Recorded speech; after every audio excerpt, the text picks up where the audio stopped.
Hello, everyone. I get asked a lot what happens in a typical session with me. So I wanted to tell you a little bit about that today and also give you a tour of my office and what it would feel like to be here. So come on with me and we'll go on a little tour now. So when you first come into my office, right now it says welcome, please knock, but when I'm in session it says in session, please do not disturb.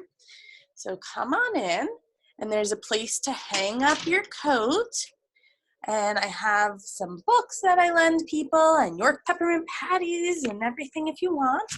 You get to sit in this big comfy chair. I sit in this chair next to you, and then I also have my desk over here. So I'm going to sit in my chair that I typically sit in and tell you a little bit more about what to expect in a session. We always talk in the beginning. We talk about what's been going on with you, what you want to experience instead of what you're experiencing, what process that we're going to be doing that day. I walk you through everything about that process, make sure that you're comfortable with it, make sure you're comfortable with the language I'm going to use. If we have to decide on specific language to use, so we make sure we pull up the right emotion or talk about the right scenario, we make sure we do that. We can change anything within the process that needs to be changed to further fit you. So as you can see, everything I do is customized. What process we choose to do, how we do that process, the language that we use, and this is very important. I've talked about this a little bit in my previous videos, but everybody thinks about language differently. Calm to one person might sound exactly like what they want. Calm to someone else might have a negative connotation associated with like calm down, something impossible for them to do. The opposite of anxiety can be different for everyone. One person not being anxious means being calm. For someone else, it means maybe having more positive thoughts or feeling free and flexible. So it's really important that we are comfortable with the languaging we're going to use, comfortable with the process that we're going to use, etc. So once we've talked about everything going on, decide on a process, make sure that the client's comfortable with everything that's going to happen, the languaging is right, then I put you into hypnosis. Once you're in hypnosis, we go through the process. So as I've said in the previous videos, there are two distinct types of hypnosis, but there's numerous processes under both.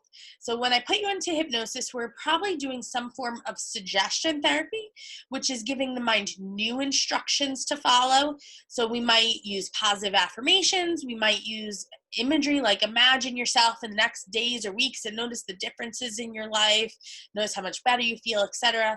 We might even do symbolism, giving the mind instructions or reinforcing the instructions that we already did through symbols. Maybe take everything that's been holding you back, put it into a wall, and now smash that wall and see it crumble before your eyes. So those are all forms of suggestion therapy. The other type of hypnosis is more analytical. So this is more where we're interacting during hypnosis. Suggestion therapy, you're more passive. You're laying there taking in what I'm saying, maybe repeating some things, possibly scanning your body to see how you feel, but even that gets into more analytical.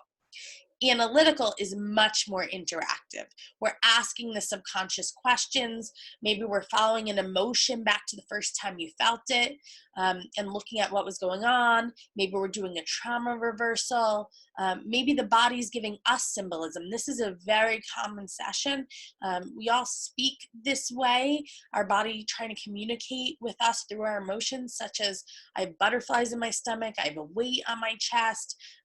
Take those butterflies out of your stomach, put them out in front of you, ask them why they're there, ask them what they need to feel better. These are all types of analytical hypnosis, and there are numerous processes under analytical.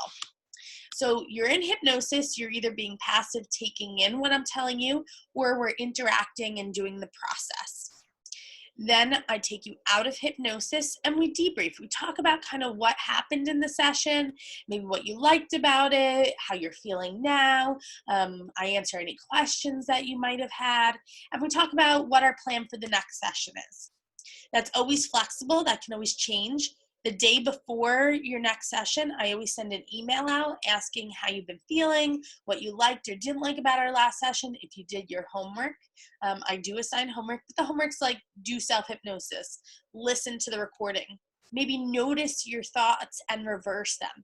So it's all stuff that's going to be tools for you to keep in your tool belt and use. I'm just making sure you're using them in between sessions. So that email allows me to see what's going on and decide if what we had decided to do for the next session still holds, or if we need to change up what we're doing. So that's all that happens in the session. It's a really comfortable thing. People feel really relaxed coming in here. I like to make it really cozy. I have tons of blankets that you can put on you. I have sweaters you can throw on. Sometimes people take off their shoes. I have water and tea and hot cocoa. So it's a really comfortable session, and it's really beneficial too. Most people leave feeling a difference, feeling calmer, more relaxed, and usually feeling more empowered and motivated to take on their goals.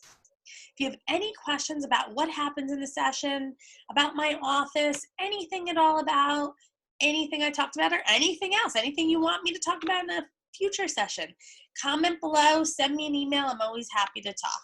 Have a great day.